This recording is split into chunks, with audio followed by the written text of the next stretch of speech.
محترم ناظرین السلام علیکم۔ میرا نام سجاد ہے اور میں لاہور کا رہنے والا ہوں۔ میں اپنے گھر میں بہن بھائیوں سے سب سے بڑا تھا۔ مجھ سے چھوٹی میری ایک بہن اور میرا ایک ہی بھائی تھا۔ میرے چھوٹے دونوں بہن بھائی شکل و صورت کے لحاظ سے مجھ سے کافی بہتر تھے۔ ان کا رنگ روپ صاف ستھرا تھا، لیکن میں تھوڑے سے سانولے رنگ کا تھا۔ ہمارے ہاں ایسے رنگ کو پکا رنگ کہا جاتا ہے، اور سبھی لوگ مجھے یہ کہتے تھے کہ میرے چھوٹے بہن بھائی تو میرے بہن بھائی لگتے ہی نہیں ہیں۔ سب لوگ میرے چھوٹے بھائی کی تعریفیں کرتے کہ وہ کتنا خوبصورت ہے۔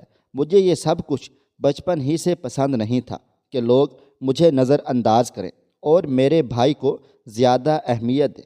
گھر میں تو کبھی اماں نے ایسا نہیں کیا تھا۔ ان کے لیے تو ہم دونوں بیٹے برابر ہی تھے۔ میرے ابا بھی ہم میں کوئی خاص فرق نہیں کرتے تھے، لیکن دیکھنے والے یہی کہتے کہ میرا بھائی خوبصورت ہے اور میں اس کے مقابلے میں کچھ بھی نہیں ہوں۔ اسی وقت میں نے سوچ لیا تھا کہ اپنی زندگی میں اپنا ایسا مقام بناؤں گا کہ کوئی بھی مجھے یہ نہیں کہہ پائے گا کہ میں کسی سے کم ہوں۔ ایک اچھی شکل اور ایک پیسہ، یہ دو چیزیں ہی ہوتی ہیں جو انسان کو زندگی میں کامیاب بناتی ہیں۔ اگر میرے پاس اچھی شکل نہیں تھی تو میں نے سوچ لیا تھا کہ میں پیسہ اتنا کماؤں گا کہ سارے لوگ میرے آگے پیچھے گھومے پھریں گے، اور پھر اس کے بعد کسی کو میری صورت پر کوئی اعتراض بھی نہیں ہوگا۔ پڑھائی لکھائی کا اتنا زیادہ شوق نہیں تھا۔ 10 جماعتیں میں نے پڑھیں اور اس کے بعد کالج میں 2 سال لگائے تھے۔ جیسے ہی میرا FA مکمل ہوا تو میں نے سوچ لیا کہ اب مجھے آگے پڑھائی کر کے اپنا وقت ضائع نہیں کرنا ہے، بلکہ مجھے کام کاج کر کے محنت کر کے پیسے کمانے ہیں، اور پھر سب لوگوں کو دکھانا ہے کہ اگر میرے پاس اچھی شکل و صورت نہیں تھی تو پیسہ اتنا جمع کرنا ہے کہ سب لوگ میری غلامی کرنے پر مجبور ہو جائیں گے۔ میرے ابا جان تو یہی چاہتے تھے کہ میں پڑھ لکھ کر کسی اچھی جگہ نوکری پر لگوں، کیونکہ میرے ابا جان سرکاری دفتر میں ملازم تھے، اور وہ یہی چاہتے تھے کہ ہم دونوں بہن بھائی اچھی تعلیم حاصل کریں۔ لیکن جب میں نے اپنی پڑھائی چھوڑنے کا فیصلہ کیا تو میرے ابا جان شدید ناراض ہوئے۔ انہوں نے یہ کہا کہ دیکھنے میں بھی خوبصورت نہیں ہوں، پڑھائی بھی چھوڑ رہا ہوں، ایسے میں کل کو شادی بیاہ کے موقع پر کون اپنی لڑکی مجھے دے گا؟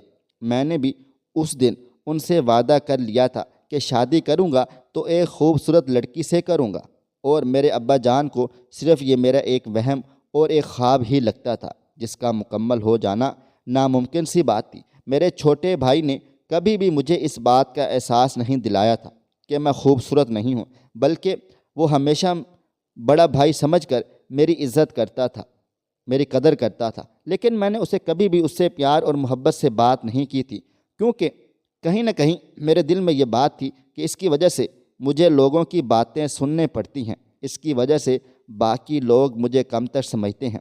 اگر یہ ہم لوگوں کو زندگیوں میں نہ ہوتا تو شاید مجھے اس قسم کا احساس کمتری کا احساس کبھی بھی نہ ہوتا جیسا کہ اس کی موجودگی میں تھا۔ یہی وجہ تھی میں اپنے چھوٹے بھائی سے بہت دور رہنے لگا۔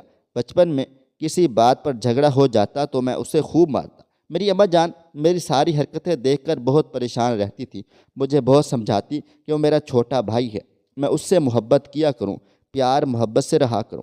لیکن میں تو جب بھی اس کو دیکھتا، اس کا سفید اور خوبصورت چہرہ میری آنکھوں کے سامنے آتا تو مجھے غصہ آنے لگ جاتا تھا۔ سکول میں بھی میں اس کے ساتھ نہ جاتا، اور میں نے ابا جان سے کہہ کر اپنا سکول بدلوا لیا تھا۔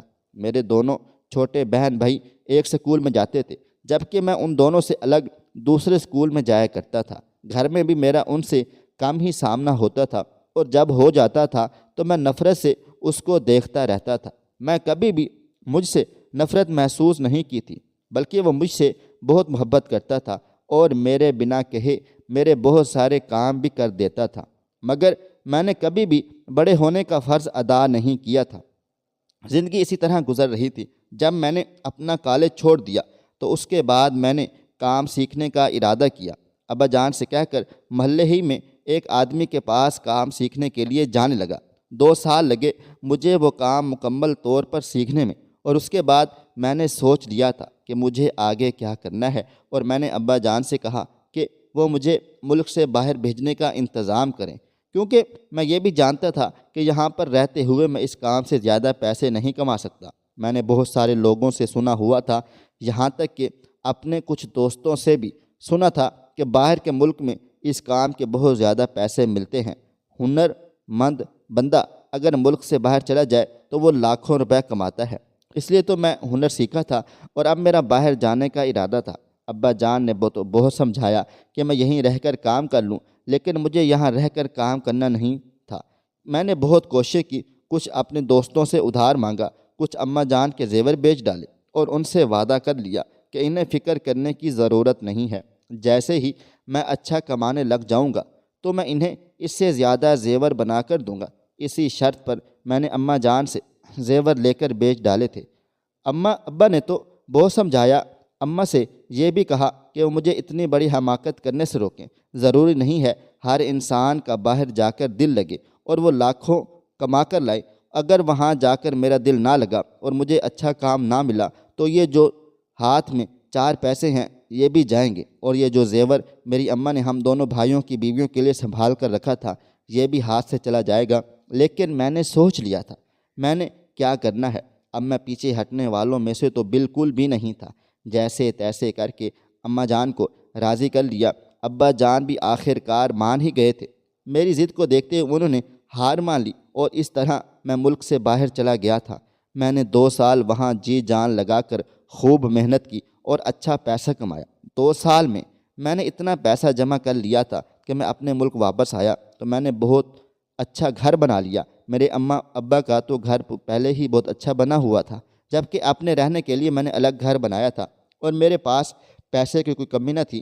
اماں ابا بھی میری کامیابی دیکھ کر حیران و پریشان تھے، اور جو رشتہ دار کل تک مجھ پر اس بات پر سناتے تھے کہ میں رنگ روپ میں اپنے بھائی سے بہت کم ہوں، ایسے میں میرے لیے رشتے تلاش کرنے میں بھی مشکل پیش آئے گی، اب وہ میری کامیابی دیکھ کر حیران ہو رہے تھے۔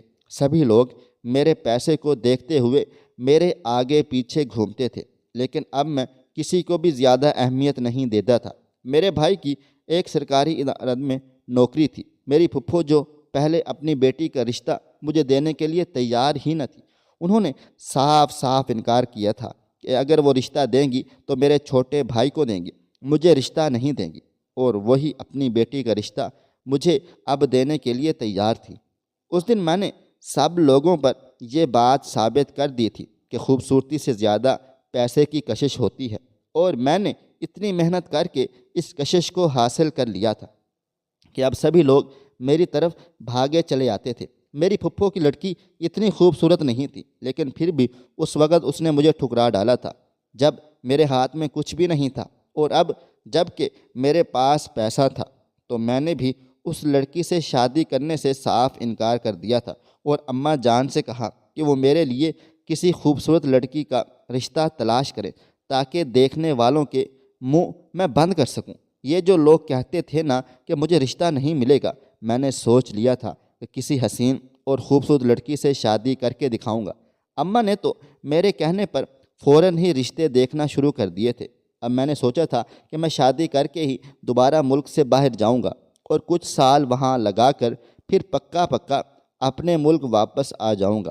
اماں جان نے کئی رشتے دیکھنے شروع کر دیے۔ میرے پاس 2 مہینے کا وقت تھا اور میں نے اماں جان سے یہ کہا کہ 2 مہینوں میں مجھے شادی کرنی ہے اور پھر مجھے واپس بھی جانا تھا۔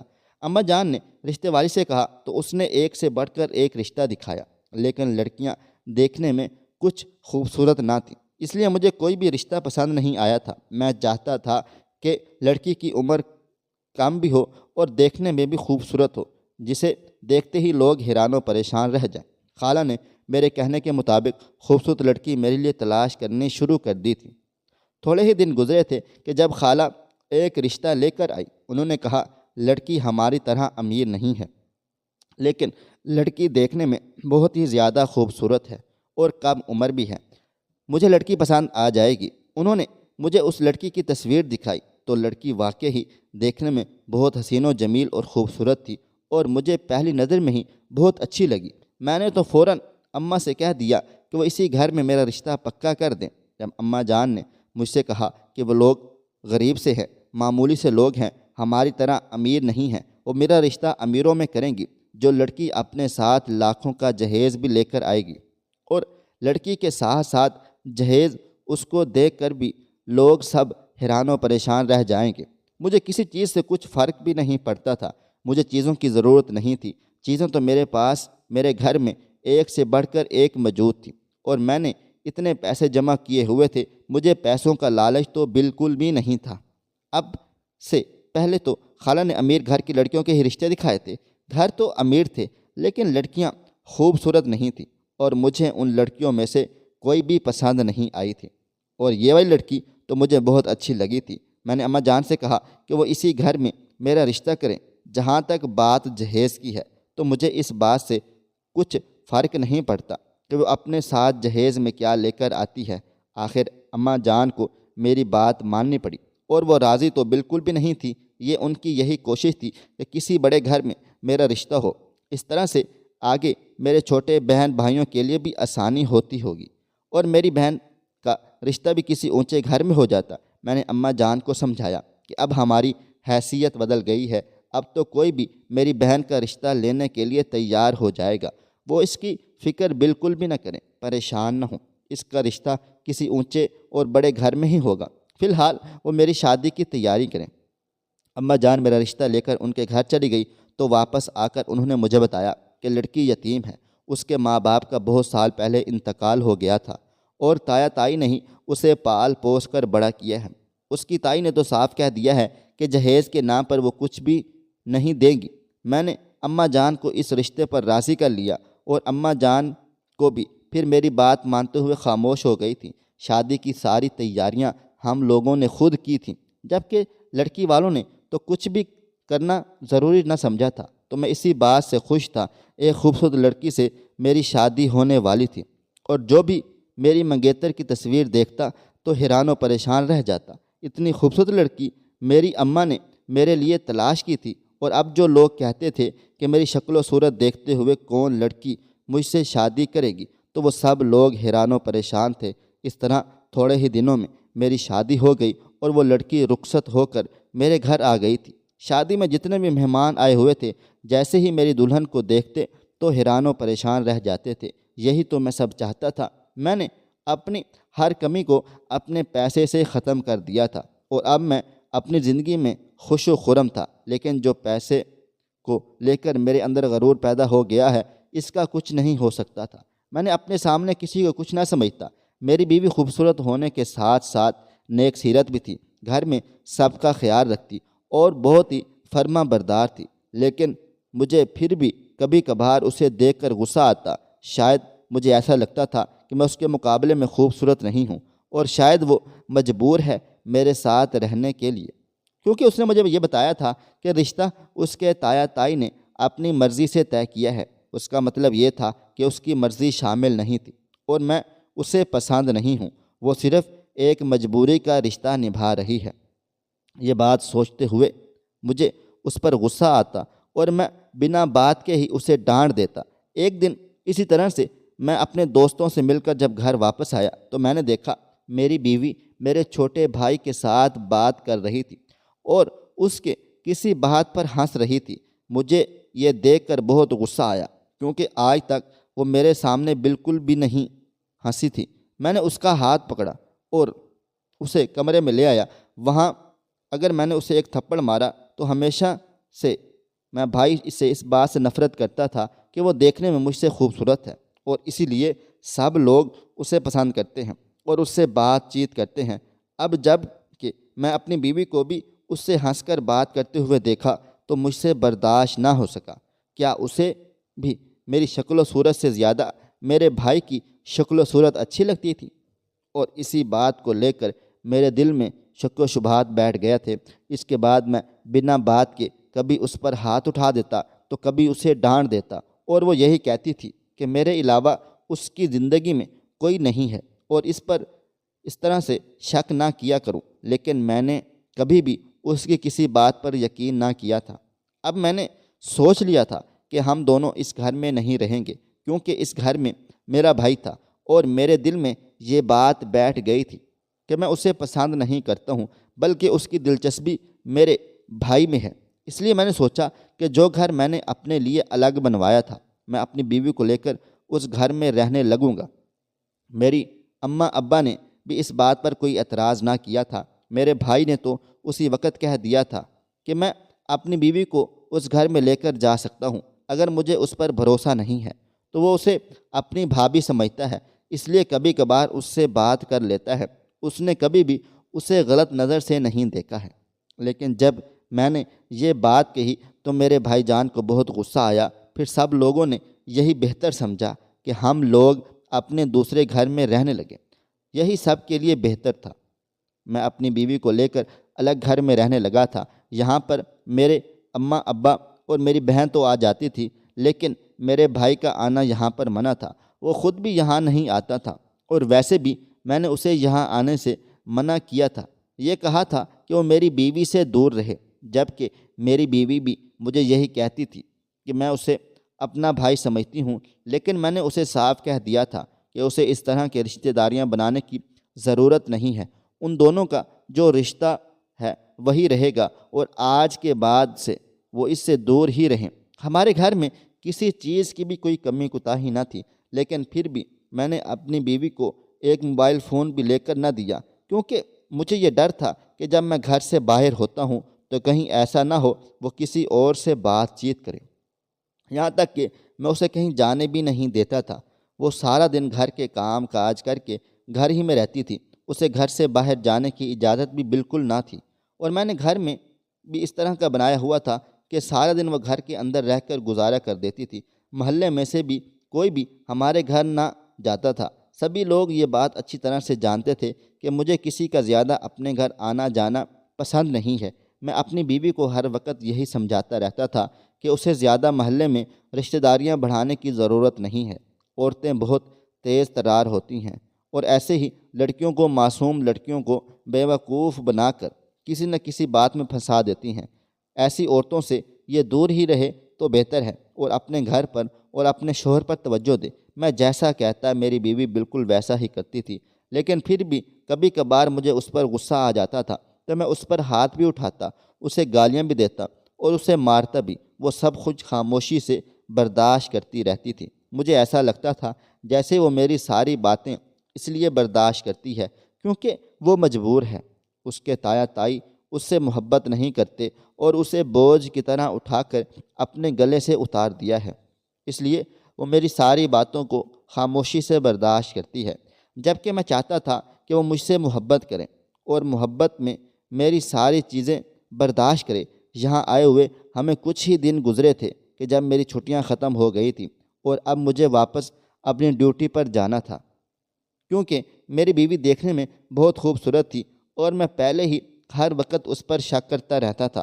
اب جب میں نے سوچا کہ میں ملک سے باہر چلا جاؤں گا تو وہ اکیلی ہو جائے گی اور اسے تو پھر کھلی چھوٹ مل جائے گی اپنی مرضی کرنے کی، اس لیے جانے سے پہلے میں نے اپنے گھر میں کیمرے لگوا دیے تھے اور اسے ایک موبائل فون بھی لے دیا تاکہ میں اس سے بات چیت کر سکوں۔ اسے اچھی طرح سمجھا کر میں گیا تھا کہ میری غیر موجودگی میں گھر سے باہر نکلنے کی ضرورت نہیں ہے۔ اگر مجھے اس بات کا علم ہوا تو اچھا نہیں ہوگا۔ اتنا تو میں بھی جانتا تھا کہ وہ مجھ سے بہت ڈرتی ہے اور ایسی غلطی کبھی بھی نہیں کرے گی۔ اپنی بیوی کو چھوڑ کر واپس آ گیا۔ اس طرح میں پردیس میں آ کر اپنے کام کرنے کے ساتھ ساتھ بیوی پر بھی نظر رکھتا تھا کہ کہیں وہ گھر سے باہر تو نہیں گئی، کوئی اس سے ملنے کے لیے گھر میں تو نہیں آیا۔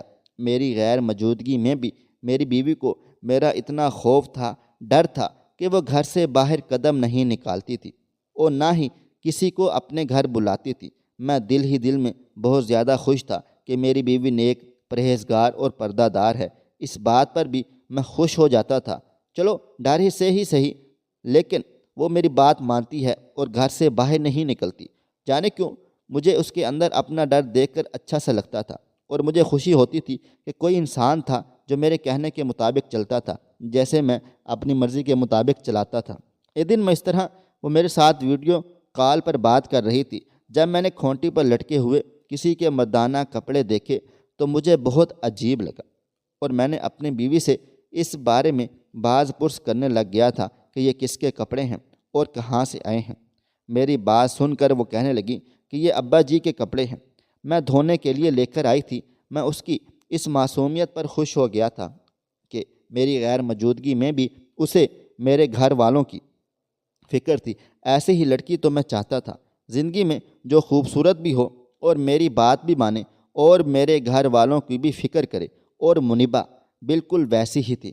کچھ دن اسی طرح سے گزرے، لیکن میں ہر روز ہی اس سے پوچھ گچھ کرتا رہتا تھا، اسے اس بات کا احساس دلاتا رہتا تھا کہ چاہے میں اس سے دور رہوں لیکن پھر بھی میری نظر اس پر ہر وقت رہتی ہے، اور میری غیر موجودگی میں وہ کوئی کام ایسا نہ کرے جو مجھے بالکل بھی پسند نہیں ہے، اور گھر سے باہر بالکل بھی نہ نکلے۔ اگر کسی چیز کی ضرورت ہو تو میری ماں کو کہہ دے، وہ لا کر اسے دے دیا کرے گی۔ وہ میری ہر بات پر ہاں میں بس سر ہلا دیتی تھی اور کسی بات سے انکار نہ کرتی تھی۔ کچھ مہینے اسی طرح سے گزرے تھے کہ جب مجھے اپنے کام سے چھٹی ملی، مجھے کچھ دنوں کی چھٹی ملی تھی، اور میں نے سوچا کیوں نہ میں اپنے گھر کا چکر لگاؤں، میں اپنی بیوی سے بھی مل لوں گا، اور ویسے بھی یہاں پر کون سا کسی کو کوئی جانتا تھا۔ یہاں رہ کر اپنا وقت ضائع کرنے سے بہتر تھا کہ میں اپنے ملک واپس آ جاتا اور اپنے گھر والوں کے ساتھ ہی چھٹیاں گزارتا۔ اس طرح میں نے کسی کو نہ بتایا، یہ سوچتے ہوئے کہ میں وہاں جا کر انہیں سرپرائز دوں گا۔ میں نے سب کے لیے بہت ساری چیزیں خریدیں اور اپنا سامان باندھنا شروع کر دیا تھا۔ میں نے اپنے گھر میں کسی کو بتایا تھا، اور نہ ہی میں نے اپنی بیوی کو یہ بات بتائی کہ میں واپس آ رہا ہوں۔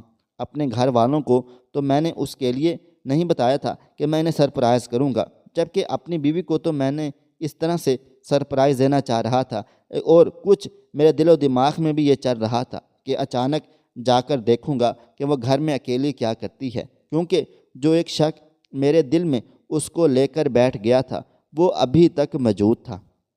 میں نہیں جانتا تھا وہ میری غیر موجودگی میں کچھ نہیں کرتی، اور اتنے مہینے میں اس کے ساتھ بھی رہ کر گیا تھا تو اس نے کبھی کچھ ایسا ویسا نہیں کیا تھا، لیکن پھر بھی شاید یہی وجہ تھی میں اپنے آپ کو اس قابل نہیں سمجھتا تھا، اور مجھے ایسا لگتا تھا کہ اتنی خوبصورت لڑکی بھلا مجھ جیسے شخص کے ساتھ کیسے زندگی گزار سکتی ہے۔ یقیناً اس رشتے کو مجبوری میں نبھا رہی ہے، اور جیسے ہی اسے موقع ملے گا وہ میرے ساتھ دھوکہ ضرور کرے گی۔ اسی بات کو سوچتے ہوئے میں بنا بتائے ہی ایئرپورٹ سے سیدھا گھر پہنچا تو سر آسمان پر گر پڑا، کیونکہ میری پردہ دار بیوی تو گھر میں موجود ہی نہ تھی۔ میں نے اسے پورے گھر میں تلاش کیا، سارے کمروں میں دیکھ لیا، لیکن وہ کہیں پر بھی نہیں تھی۔ یہ دیکھتے ہی مجھے شدید غصہ آ گیا، کیونکہ میں نے تو اسے سختی سے منع کیا تھا کہ وہ گھر سے باہر نہیں جائے گی، لیکن اس کا مطلب یہ تھا کہ وہ مجھے دھوکہ دے کر گھر سے باہر چلی جایا کرتی تھی۔ غصے سے میرا برا حال تھا، اور میں گھر میں ہی بیٹھ کر اپنی بیوی کا انتظار کرنے لگا۔ آج میں نے سوچ لیا تھا کہ وہ جیسے ہی گھر میں واپس آئے گی اس کی خیر نہیں، اس نے مجھے دھوکہ دیا تھا، مجھ سے جھوٹ بولتی تھی کہ وہ کہیں گھر سے باہر نہیں جاتی، جبکہ جب میں آیا تھا تو وہ گھر پر ہی موجود نہ تھی۔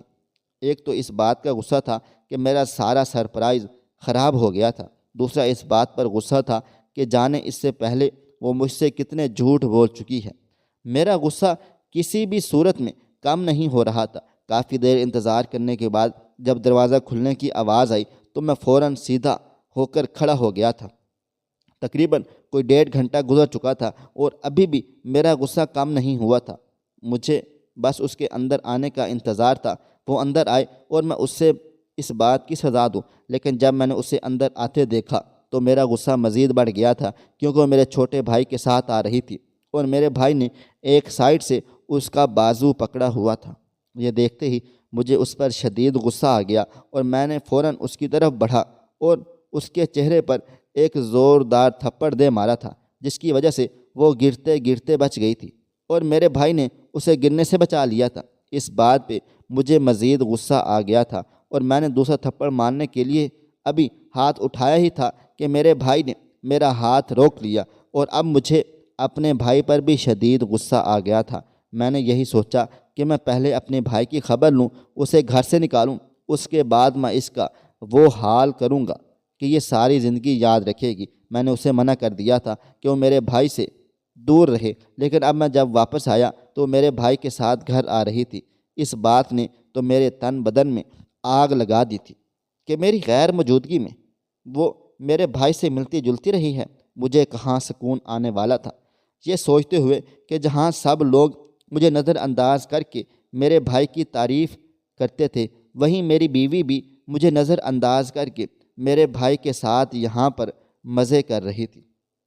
میں نے فوراً سے اپنے بھائی کا گریبان پکڑا اور اسے یہاں سے نکل جانے کو کہا تھا، لیکن وہ جانتا تھا کہ وہ یہاں سے جائے گا تو اس کے بعد میں اپنی بیوی کے ساتھ کیا سلوک کروں گا، اس لیے وہ جانے کے لیے تیار نہیں تھا۔ اس نے مجھ سے یہ کہا کہ میں اس کی پوری بات سن لوں، لیکن میں کسی کی بات سننے کے لیے تیار ہی نہیں تھا۔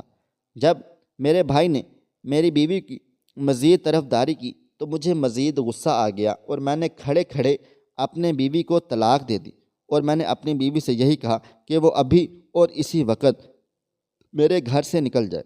جبکہ میری یہ بات سن کر وہ وہیں زمین پر بیٹھ گئی تھی۔ میں شاید ایسا کبھی نہ کرتا، لیکن جس طرح سے میرے بھائی نے اسے بچانے کے لیے آج پہلی مرتبہ میرا ہاتھ روکا تھا اور جس طرح سے وہ میرے سامنے ڈٹ گیا تھا، یہ بات مجھے بہت نامناسب لگی تھی۔ آج تک میں نے اپنے بھائی کو کیا کچھ نہیں کہا، لیکن اس کے ساتھ لڑتا تھا اور کبھی کبھار اسے مارتا بھی تھا، اور میرے بھائی نے کبھی بھی میرا ہاتھ نہیں روکا تھا اور نہ ہی کبھی میرے سامنے کھڑا ہوا تھا۔ لیکن آج میری بیوی کی وجہ سے وہ میرے سامنے کھڑا ہو گیا تھا، تو یقیناً کہیں نہ کہیں اس کے دل میں میری بیوی کے لیے کچھ نہ کچھ تو ضرور ہی تھا، جس نے اسے میرے سامنے لا کر کھڑا کر دیا تھا، اور اسی وجہ سے میں نے کھڑے کھڑے اپنے بیوی کو طلاق دے دی، جبکہ میرے بھائی نے مجھے روکنے کی لاکھ کوشش کر دی۔ اس نے یہی کہا کہ میں ایک بار اس کی پوری بات کو تو سنوں، لیکن میں نے بنا کچھ سنے اور بنا کچھ سوچے سمجھے یہ قدم اٹھا لیا تھا، اور اب کچھ بھی نہیں ہو سکتا تھا۔ اور اب جب میں اپنی مرضی کر چکا تو ایک طرف بیٹھ گیا۔ میرے بھائی نے مجھ سے بتایا کہ وہ اماں جان کے کہنے پر گھر میں سامان دینے کے لیے آیا تھا۔ وہ سامان گھر کے صحن میں رکھ کر واپس جانے ہی والا تھا کہ اسے کمرے سے کسی کے گرنے کی آواز آئی۔ وہ فوراً سامان چھوڑ کر وہیں کمرے میں بھاگا۔ جب اس نے وہاں جا کر دیکھا تو میری بیوی وہاں پر بے ہوش ہوئی پڑی تھی۔ وہ فوراً اسے اٹھا کر ہسپتال لے گیا، تو وہاں جا کر جو اسے خبر سننے کو ملی تھی، اسے سن کر تو وہ بہت زیادہ خوش تھا کہ میری بیوی امید سے تھی۔ گھر میں کوئی اس کا خیال رکھنے والا نہیں تھا، اس لیے کمزوری کی وجہ سے بے ہوش ہو گئی تھی اور گرنے کی وجہ سے اس کے پاؤں میں چوٹ آ گئی تھی۔ اس لیے میرا بھائی اسے گھر چھوڑنے کے لیے آیا تھا، اور اسی لیے اس نے ایک بازو سے اسے پکڑ کر رکھا ہوا تھا۔ میرے بھائی نے مجھے بتایا کہ اس نے ہمیشہ اسے عزت کی نظر سے دیکھا ہے اور ہمیشہ اس کی عزت کی ہے، اور اس نے میرا ہاتھ اس لیے روکا تھا کیونکہ وہ جانتا تھا، سمجھتا تھا کہ میری بیوی بے قصور ہے اور میں بے قصور اس پر ہاتھ اٹھا رہا تھا، اور جس حالت میں وہ تھی ایسے میں تو اس پر ہاتھ اٹھانا ٹھیک نہیں تھا۔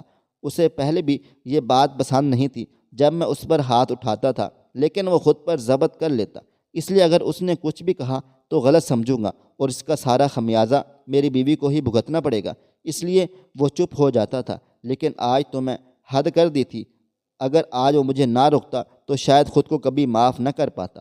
اور میری بیوی زمین پر بیٹھ کر رو رہی تھی، وہ فوراً کھڑی ہوئی تھی۔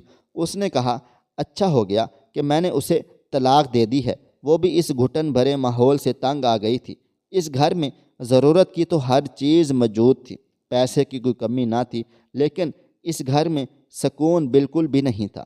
وہ ایک انسان ہے، کوئی پرندہ نہیں تھی جسے میں نے اپنے گھر میں قید کر ڈالا تھا۔ یہ گھر اس کے لیے ایک سونے کے پنجرے سے بڑھ کر کچھ بھی نہیں تھا، اور اچھا تھا کہ میں نے خود ہی اسے چھوڑ دیا تھا۔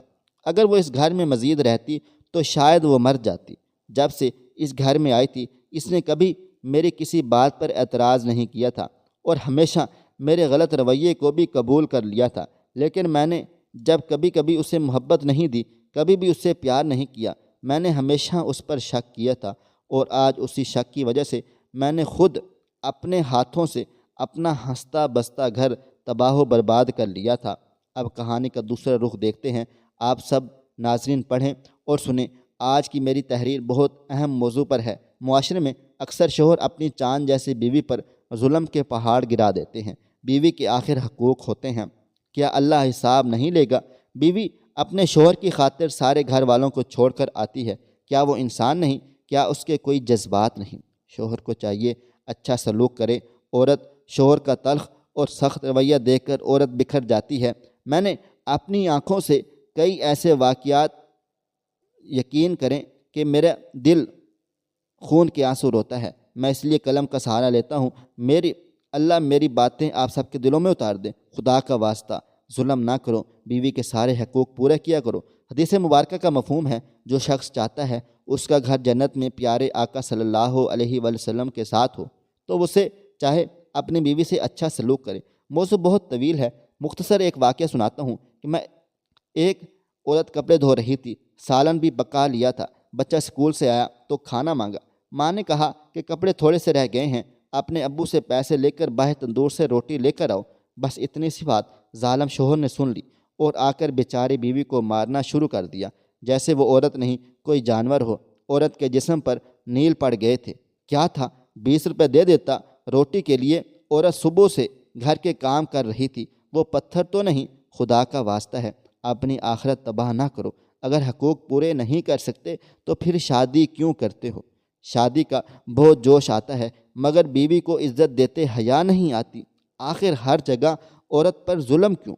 ایسے ہزاروں واقعات روز اخباروں میں آتے ہیں کہ شوہر نے بیوی کو گھر سے نکال دیا اور اب مکافات عمل لوٹ کر آ رہا ہے۔ کل ایک اخبار پڑھ رہا تھا کہ بیوی نے شوہر کو قتل کر دیا ہے۔ اس دنیا میں ہر شخص محبت کا محتاج ہے۔ اچھے اخلاق زندگی کو جنت بنا دیتے ہیں اور بیوی تو ایسی نعمت ہے جس کو پلکوں پہ سجا کر رکھنا چاہیے۔ عورت کو اگر کوئی سمجھے تو وہ خوشبو ہی خوشبو ہے، آپ کے پورے خاندان کو مہکا دے گی۔ اب دیکھا گیا ہے عورت مرد دونوں آزاد خیال ہو گئے ہیں، جس کی وجہ سے طلاق کی ناقابل یقین شرح بڑھ چکی ہے۔ میاں بیوی اعتماد، یقین، محبت کو تھامے رکھیں۔ شک، بدگمانی، بد اخلاقی کو اپنی زندگی میں جگہ نہ دیں۔ عورت قابل رحم ہے، قابل رشک ہے، قابل عزت ہے، قابل قدر ہے۔ وہ تمہاری گالیاں سننے اور مار کھانے کے لیے نہیں ہے۔ اس لیے آپ دوستوں سے ہاتھ جوڑ کر گزارش ہے، پیار محبت سے رہیں، بیوی شوہر کے اور شوہر بیوی کے حقوق پورے کرے، اور اگر پورے نہیں کر سکتا، صرف گالیاں اور مار پیٹ کر سکتا ہے تو کمارا رہے۔ کسی گلشن کی کلی کی زندگی کو تباہ و برباد نہ کرو۔ اللہ پہلے مجھے اور پھر آپ کو عمل کرنے کی توفیق عطا فرمائے۔ آمین ثم آمین۔ میری اللہ تعالیٰ سے دعا ہے کہ وہ سب بہن بیٹیوں کے نصیب نیک بنائے اور آپس میں ہنسی خوشی زندگی گزارے۔ آمین ثم آمین۔ کومنٹ باکس میں آمین لکھ کر آپ بھی ہمارے اس دعا میں شامل ہو جائیں۔ جزاک اللہ۔ خواہش صرف اتنی ہے کہ کچھ الفاظ لکھوں جس سے کوئی گمراہی کے راستے پہ جاتے جاتے رک جائے، اور نہ بھی رکے تو سوچ میں ضرور پڑ جائے۔ پیارے دوستو، امید کرتا ہوں آپ کو یہ ہماری کہانی پسند آئی ہوگی۔ کہانی پسند آئی ہو تو اس ویڈیو کو لائک کریں، کومنٹس کریں، شیئر کرنا بالکل بھی نہ بھولیں۔ اور ہاں، اگر آپ لوگ اس چینل پر نئے ہیں تو اس چینل کو سبسکرائب ضرور کر لیں اور نوٹیفیکیشن کو ضرور دبا دیں تاکہ آنے والی کہانی سب سے پہلے آپ کو مل سکے۔ ملتے ہیں کل ایک نئی اور دلچسپ کہانی کے ساتھ۔ تب تک اپنا ڈھیر سارا خیال رکھیے گا۔ اللہ حافظ۔